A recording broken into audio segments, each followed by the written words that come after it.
Alright everyone, today we are watching a program titled Despotism. Despotism, I'll say that again, Despotism. I didn't think I'd be able to pronounce that on my first try, but here we go. Despotism, by Encyclopedia Britannica Films, published 1946. I wonder if there are any specific despots that they had in mind when they made this program. There must have been one or two, I think. So let's just find out, right? Let's dive in and learn a thing or two about despotism right now. Let's go.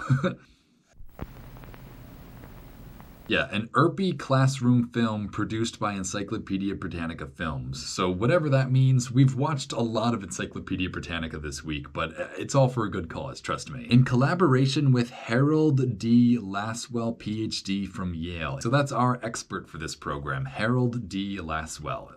All right. You can roughly locate any community in the world somewhere along a scale running all the way from democracy to despotism. All right, already there was a bit of a little audio. I don't know why those always happen right at the beginning of these, but yeah, there was something that we didn't quite get all the information, but I'm pretty sure we're still in the right place here. So let's just keep going.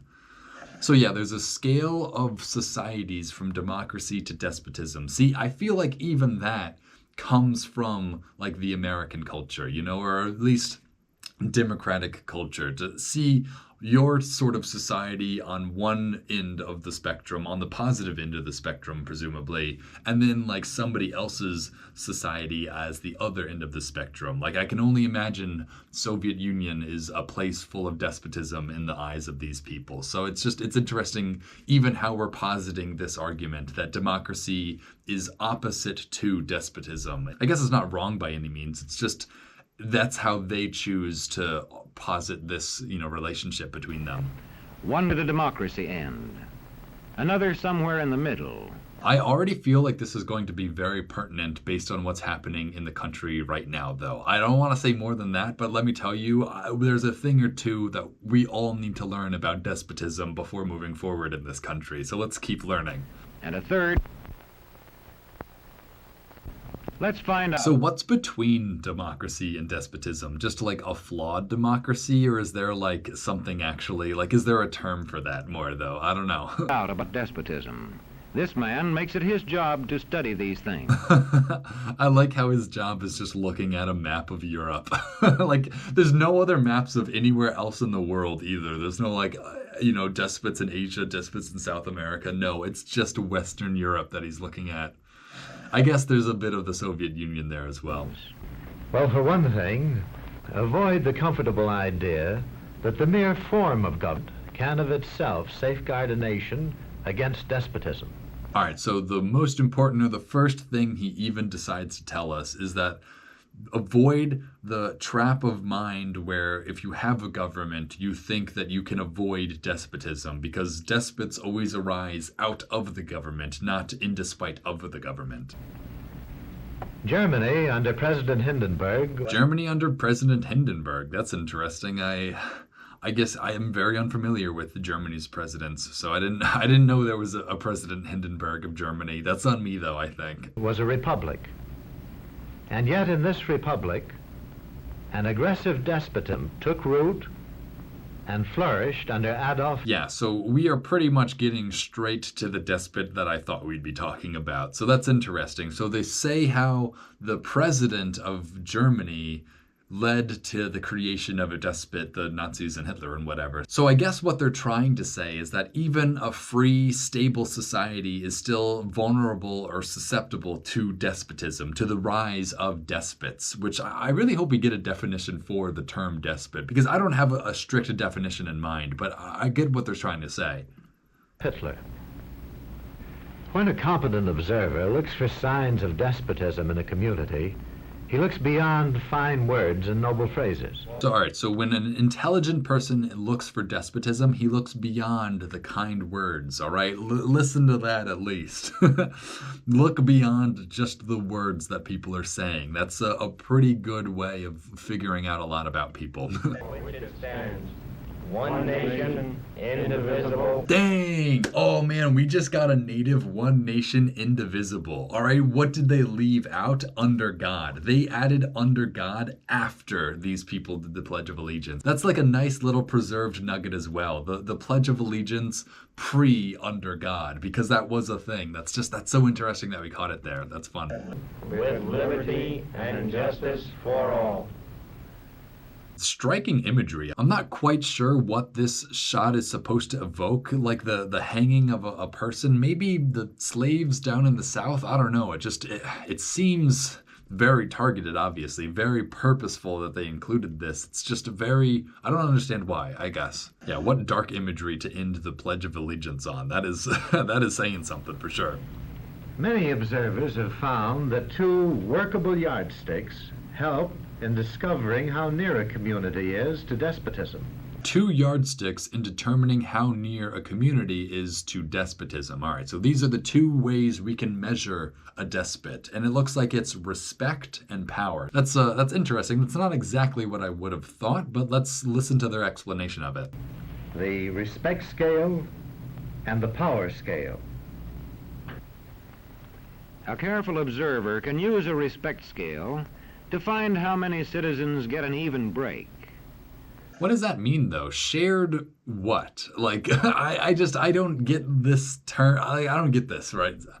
I don't get what we're looking at right here. Like, shared respect? I guess that's what we're talking about. So, in a despotic society, respect is restricted for, I assume, the higher-ups, the leadership. Whereas in a democracy, respect is shared amongst all the members of the community. I actually do like that. I like that a lot. But that's also kind of communist. I don't know, like like the restricted respect society actually reminds me of like a capitalist society, right? Like there's no one more valuable than the person who has the most money. Like respect in this society, at least, is definitely doled out based on how much money you have. Whereas in a communist society, respect is shared evenly amongst all the comrades, right? Like I'm trying to read into it a little, but that's where my brain is going, at least. As a community moves towards despotism, respect is restricted to fewer people.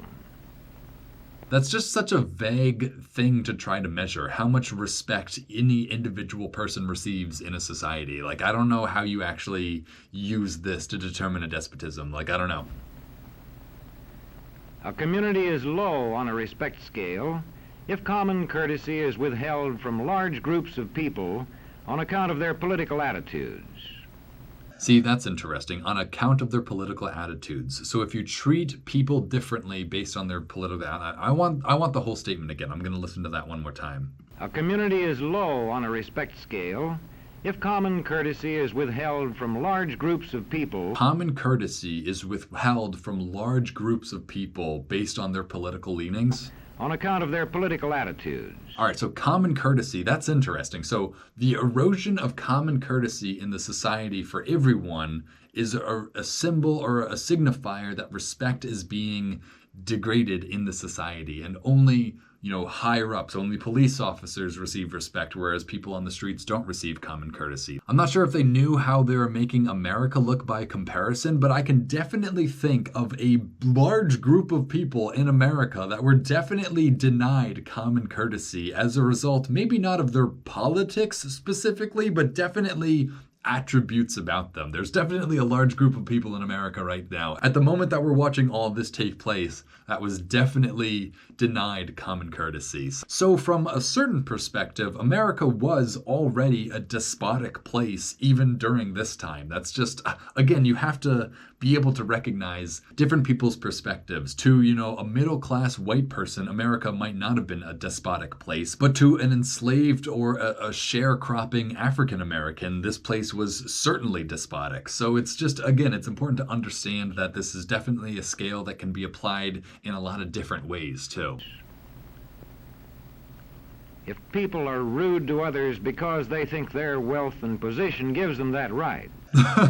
See, what's so funny is he's literally just describing America. Like, if you're rude to people because you have more money than them and think that makes you better than them, like, Yeah, people do that. Like that actually does happen in this society like all the time. So I don't know. Like maybe I'm learning that we live in a despotic society already.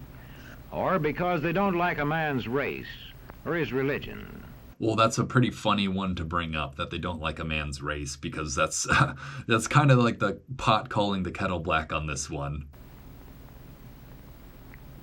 Are there any Hebrews in your party? No, no way. What is this for? Is this like a check? What is this? Enclosed, please find money deposit for my party. Are they like trying to religion? We solicit Gentile patronage only. That's crazy. So this is like institutionalized anti-Semitism? That's nuts. I never would have thought we would have had something like this. I don't know if this is real or if this is like an example, but like, are there any Hebrews in your party? That's really weird. We solicit Gentile patronage only. What's funny about that is that like, the Gentiles don't even know they're Gentiles. Only the Jews know that people are Gentiles. But like I don't I don't think of myself as a Gentile, you know? Like like that's not how I view myself. But I don't know, that's so weird. That's crazy. I hereby swear that the above statements are true, that there are no Hebrews in my party. Like how bizarre. And why only Hebrews? Like, there's not like you would let a Muslim person in, but not a Hebrew. You know, like what's like I don't know. I don't get it. That's crazy. I know this is gonna sound weird, but I hope that's real. I hope like we're actually getting a glimpse at like the institutionalized like racism that existed in our country. I hope it's real. I hope it's also not real. I hope that. Again, I also hope that it's not real. I hope that didn't actually happen in this country, but I fear it did. Or I fear it could have happened. Equal opportunity for all citizens to develop useful skills is one basis for rating a community on a respect scale. That's just, I don't know. That's so funny that, like, on the respect scale, we already live in a despotic society, like, if you ask me at least. The opportunity to develop useful skills is important, but not enough. The equally important opportunity to put skills to use is a further test on a respect scale. The opportunity to put skills to use. So that's pretty much like access to employment opportunities, right? That's pretty much equal opportunity employment, maybe is what they're talking about. So maybe that's a good aspect of American society.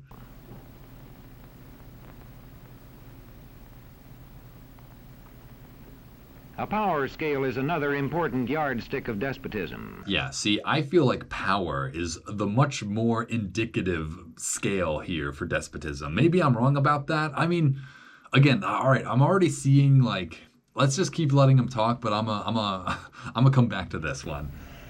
It gauges the citizens' share in making the community's decisions.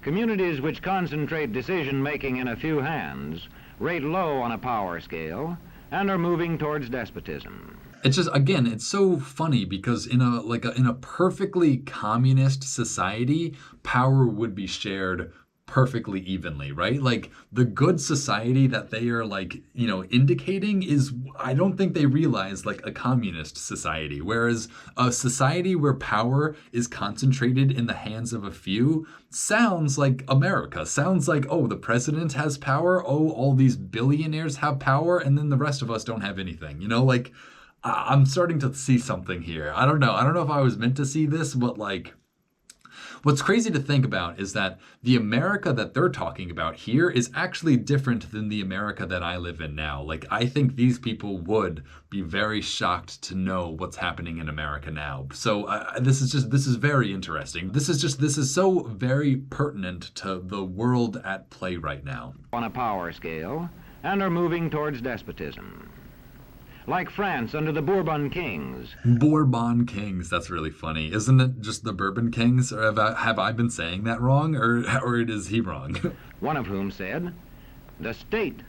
I am the state." Yeah, I guess I get that. I guess you can have an even more despotic system than America, but based on the scale that I've been told, like, it seems America's closer to despotism than it is to democracy. Just based on this, though. That's based on this, all right? I still think America is a functional democracy, but for how much longer, you know? Today, democracy can ebb away in communities whose citizens allow power to become concentrated in the hands of bosses. All right, hang on. That's a very good statement. So, democracy can ebb away in societies where people entrust power to the bosses, or people allow bosses to collect power. So, again, a very American implication here, right? Because we do have bosses in America. Like, a boss, like, that's a thing. Like, bosses are real. So, I don't know. I don't know if, like, this is propaganda in the way they thought it was, but it's convincing me of the opposite of what I imagined they wanted me to think. Like, this is American produced propaganda that is making me think that America now is a despotic society. Like, I don't know, something's backwards here. What I say goes, see? I'm the law around here.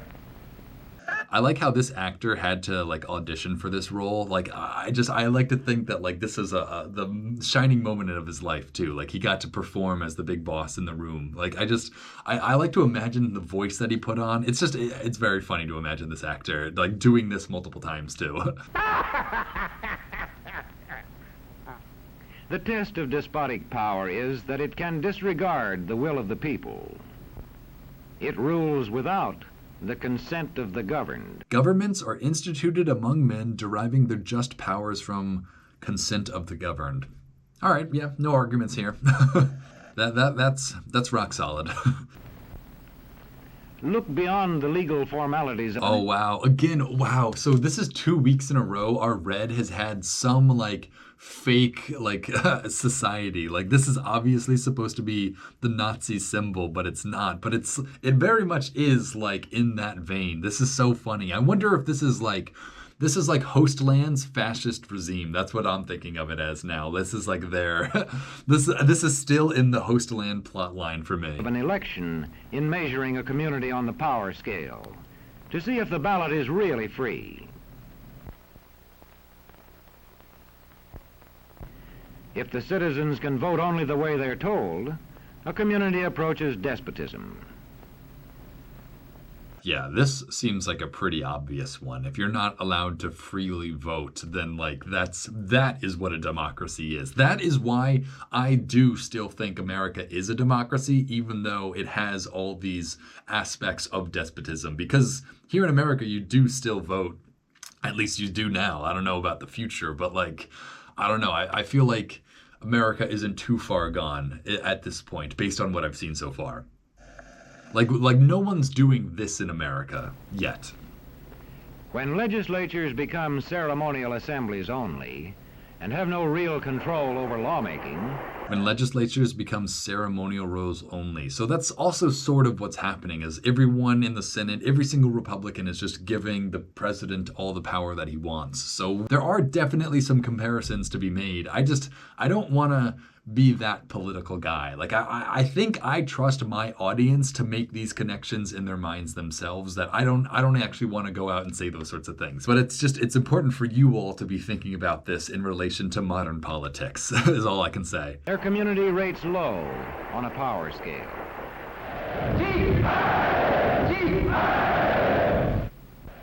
In a downright despotism. Camp 33 for political offenders. That's interesting. I wonder if this is like a real sign. Probably not, right? I don't know why the Germans would write an English sign, but just, I guess that, yeah, this must be a staged sign. Opposition is dangerous, whether the despotism is official. Geez, I feel like that one shot is going to get this whole thing, like, demonetized. Or whether it is unofficial. A very, very subtle nod to the KKK there. Like we're not even going to address it, but we are going to acknowledge that is a despotic aspect of our society. That's interesting. A little quiet, little hush-hush part of our society called the KKK.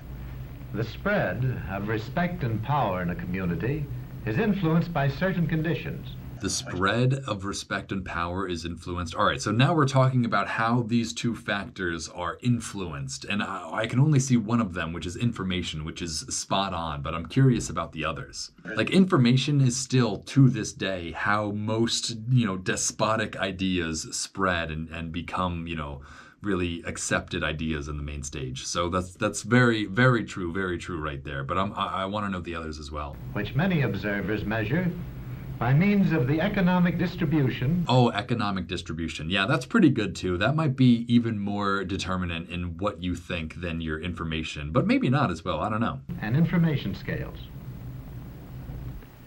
If a community's economic distribution See, again though, like, isn't that funny? Like, in a balanced, in a perfectly democratic society, all economic distribution is perfectly balanced. Like, that's the implication of this level, this scale that's perfectly balanced, right? Like, everyone has the same amount of money, the same amount of income, the same house, everything. Like, I don't know if they realize that they are positing a communist society as like the ideal. I don't know if they realize that or not, because honestly, like, there is a slanted economic distribution in this country. The wealthy 1% own like 50% of the wealth in this country. So again, I don't know if America truly is as free as these people think it is. becomes slanted, its middle income groups grow smaller, and despotism stands a better chance to gain a foothold. Yeah, especially with like the age of the billionaires too. Like, yeah, I would say that we are further down this scale than we realize we are, which again, very unfortunate. Where land is privately owned, one sign of a poorly balanced economy is the concentration of land ownership in the hands of a very small number of people. See, again, this is another interesting thing, because this is what has started to happen in America. There isn't just an equal distribution of land that everyone has some, which again is like what a communist society is. That's like what like Khmer Rouge wanted to employ, right? Was just a basic agricultural society where everyone worked the land. But in America, there are definitely people who own a lot of land, and there are definitely a lot more people who own very little to no land at all. So I don't know if I should be agreeing with this or not. When farmers lose their farms, they lose their independence. This one can stay on, but not as his This is a judgment of foreclosure and sale. Dang. own boss anymore. To the extent that this condition exists throughout a nation, the likelihood of despotism is increased. I do appreciate these diagrams. They are doing a good job. They are like just funny little visual aids. But that was a good, having that map fade into the map of America. That was a good, like, somebody had to have thought about that. In communities which depend almost entirely on a single industry, such as a factory or mine, maintaining economic balance is a challenging problem. Yeah, that is fair. That, again, that's another strength of America, at least, is that our economy is so diverse that there's no like titan of industry, I guess, besides Elon Musk or somebody, or Jeff Bezos. But I guess I just came up with a few people who can. Like, Elon Musk does have full control over Twitter and the information space. It's not the factory, but it's still, he used his wealth to acquire influence on people through information. So yeah, there's definitely some parallels here for sure. If this condition exists over the nation as a whole, so that the control of jobs and business opportunities is in a few hands, despotism stands a good chance. See, again, like, we are in the age where there are just a handful of billionaires who control the world's most powerful corporations. So this is really, I didn't think that this was going to look as bad as it really is ending up looking. Like, I really feel like the veil is being pulled off over my eyes, and I am seeing America for the despotism that it is. But I do appreciate that they have all this black smoke coming out of the factories. This is just like an environmental thing. Like, I appreciate that these people know that factories produce dirty, gross stuff, and that we don't like that. Like, just as an environmentalist, I like that. Another sign of a poorly balanced economy is a taxation system that presses heaviest on those least able to pay. So a tax system that presses heaviest on those least able to pay is a marker of a despotic system. That's interesting as well. Again, like, don't they understand like the communist utopia that they are suggesting through this? Like, in a society that everyone gets paid the same exact amount, That's a control economy. Like that's not that's not what we want here in America actually. So I don't quite get it. I don't know if this feels like it's actually in support of a despotic society almost because of where it's coming from. I don't know. A larger part of a small income is spent on necessities such as food. Sales taxes on such necessities hit the small income harder. So are we saying that like sales tax and income tax and all that sort of stuff is despotic? Maybe not income tax if you do it based on how much you earn, but pretty much any other tax is kind of despotic. That's funny. That's funny that under this definition and this system of understanding, it is despotic to have that. In the days of the salt tax, feudal despotisms were Dude, the salt tax, shout out shout out to the colonial salt tax. Yeah, it's funny because like I know that Indian people are thinking about a different salt tax than American people are thinking while watching this. partly sustained by this and other effects.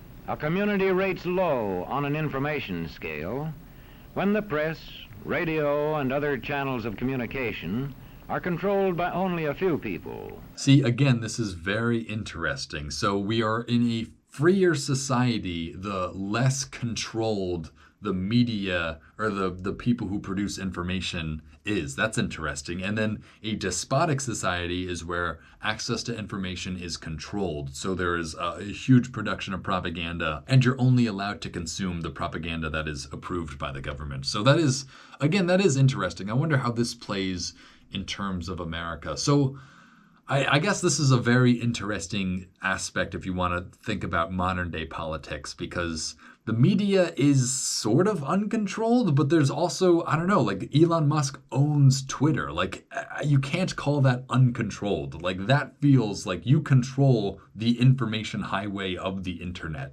So I don't know. But at the same time, there are independent news stations. There are independent people, journalists, I guess you call them, who do report on news. So I guess it's still uncontrolled, but there are aspects of our information environment that are very heavily controlled. And I think those are the parts that we need to be the most suspicious about.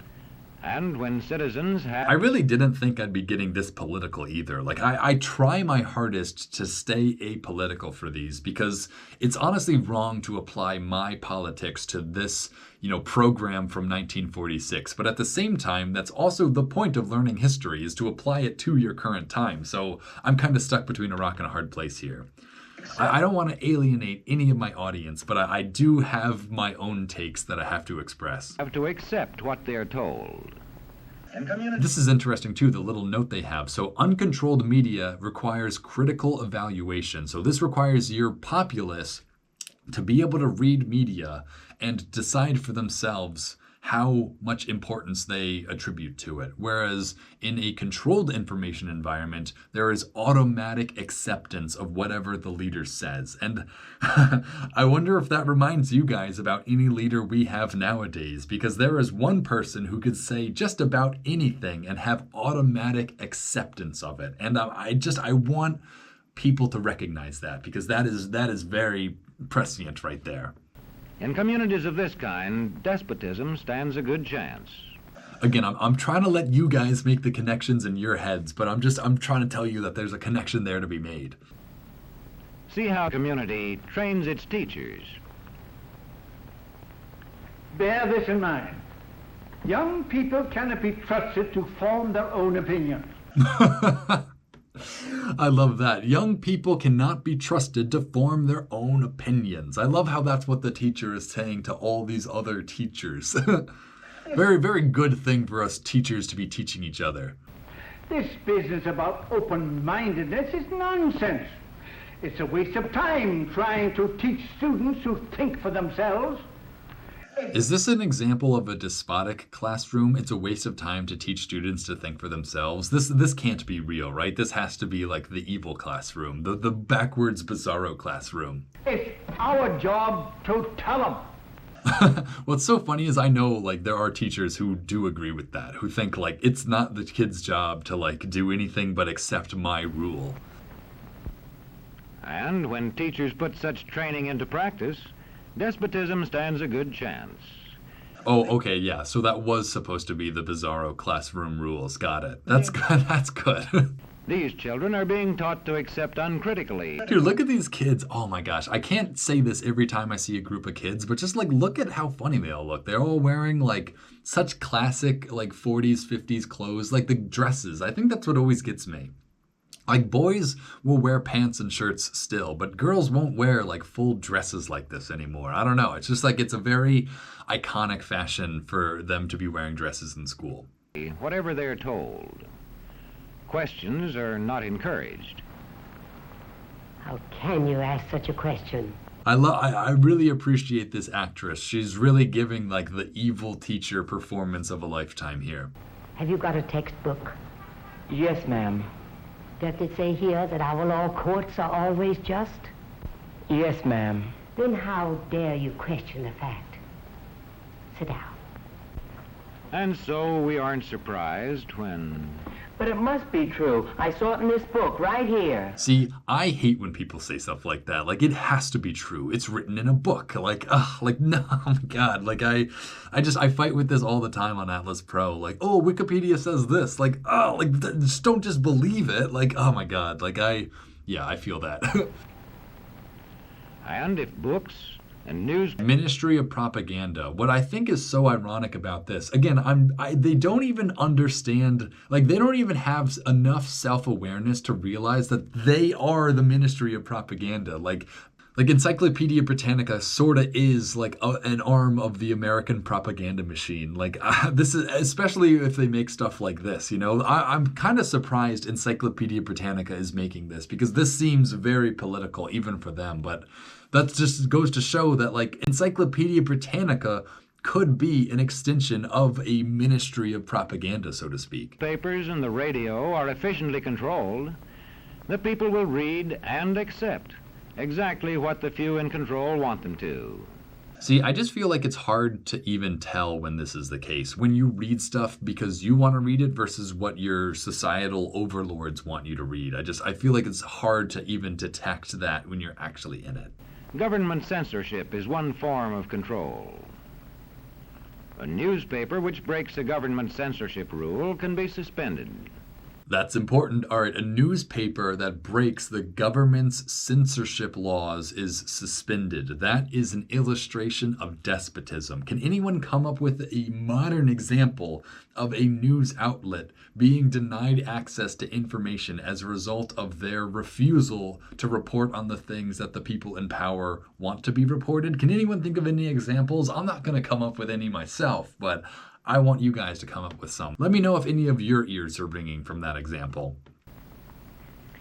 It is also I feel like I should tell you all that like the very first day I recorded a video for this channel, or 4 videos for this channel, was the day after Donald Trump was elected president for the second time. Like that is kind of what kicked me in the butt to start this channel. Like I won't lie, if Kamala won, I might not have started this channel. But because Trump won, I was encouraged to start learning about this sort of stuff. So I feel like you guys do deserve to understand that there is a political aspect to my identity that I cannot hide.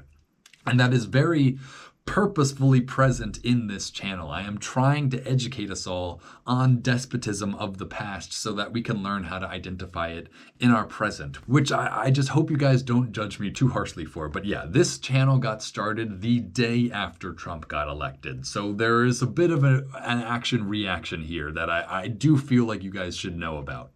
private interest. Just so that you can make your own decisions, you know? Possible for newspapers and other forms of communication to be controlled by private interests.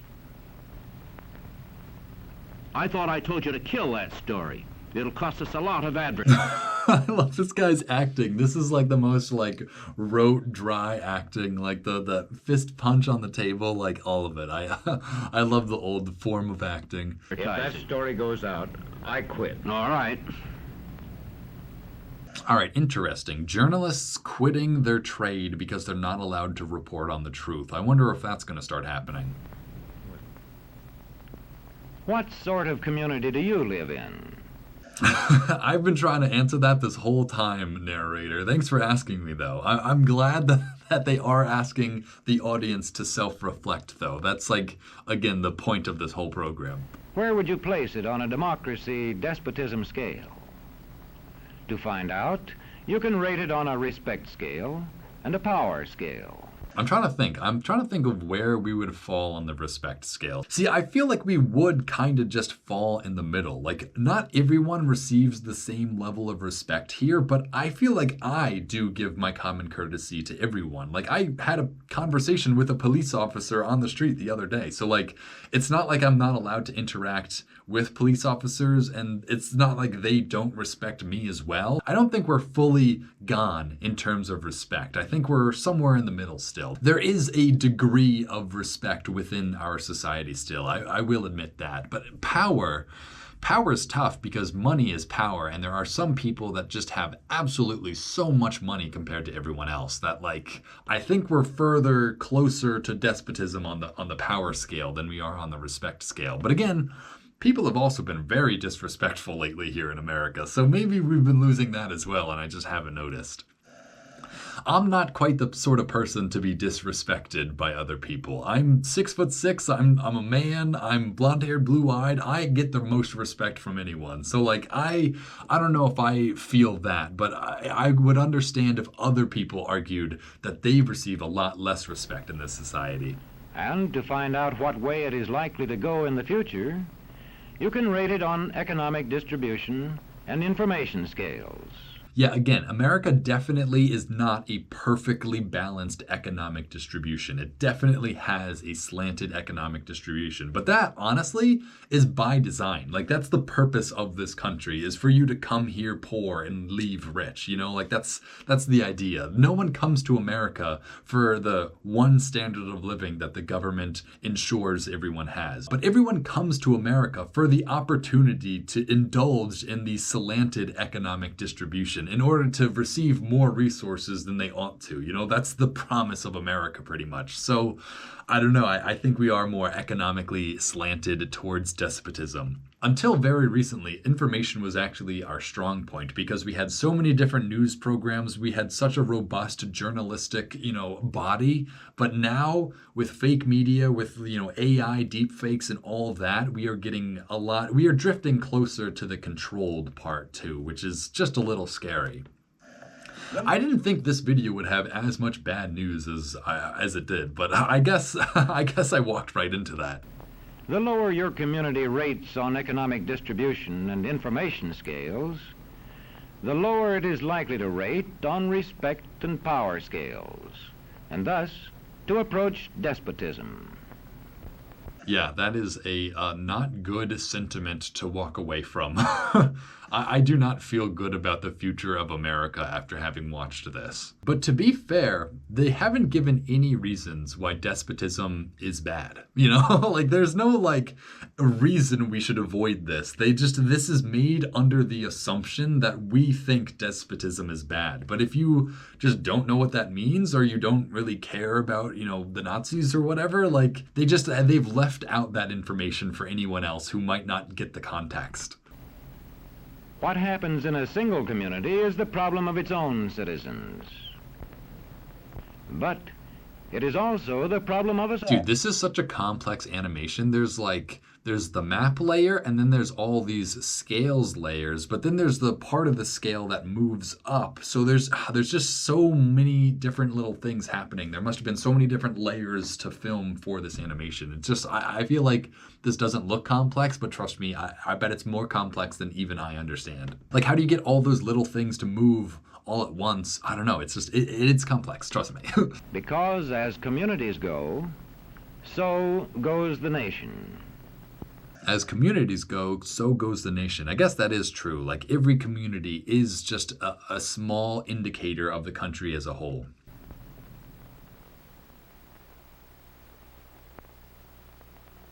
Oh, and that's the end. I thought there would be a big thesis statement at the end, or a conclusive statement, but yeah, we really went out with a whimper there. That's kind of sad. But all right, that was by Encyclopedia Britannica Films, Bring the World to the Classroom. So this must have been shown to children. Again, if there's anyone watching who was shown this as a child, please leave a comment. Let me know. Let me know what class you were in, like what the children thought. Like if you have any memories of stuff like this, like I'm so curious. And knowing that like the purpose of this was to be shown to children, like that just means like some of my older audience might have seen this. So I don't know. If anyone has ever seen this, let me know, please. But that's the end. So let me come up with some final thoughts. I think I think what we learned is America isn't as perfect as it once was, or at least it's not as perfect as we once thought it was. Either way, America is not doing as well as we would like, I think. So based on this, I don't want to come to any conclusions that are too political, but I think we definitely need to keep this in mind still. I don't think we're free from despotism around the world anywhere. I think it's still important for us to learn these lessons. You know, like as much as I joke that this sort of stuff was being shown to children in schools, we're not showing children in schools nowadays this sort of stuff. We are not teaching our kids about despotism or what factors lead to despotism. We're simply not teaching kids that. And as a result, what has happened in our society is kind of pretty directly related to that. It's so fascinating that there was a time in American history where we did teach children about this, and as a result, for that period of history, we managed to avoid despotism. But since we have stopped showing kids these sorts of programs in schools,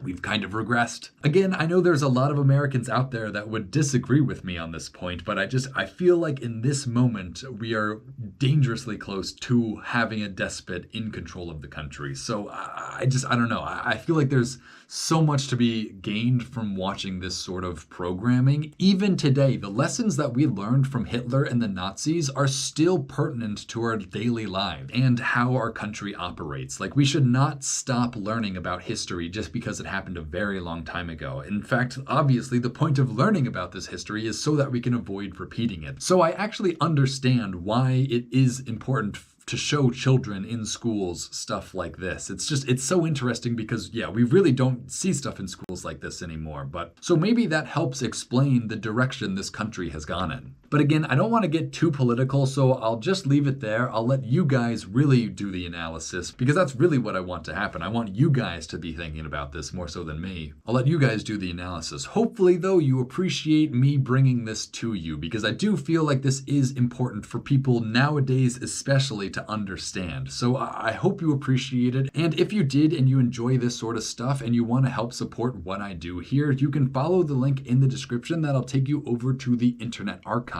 The Internet Archive is where I get all these old programs from. So if you want to support me, donate to them. And with that, I think we are ready to cut to black.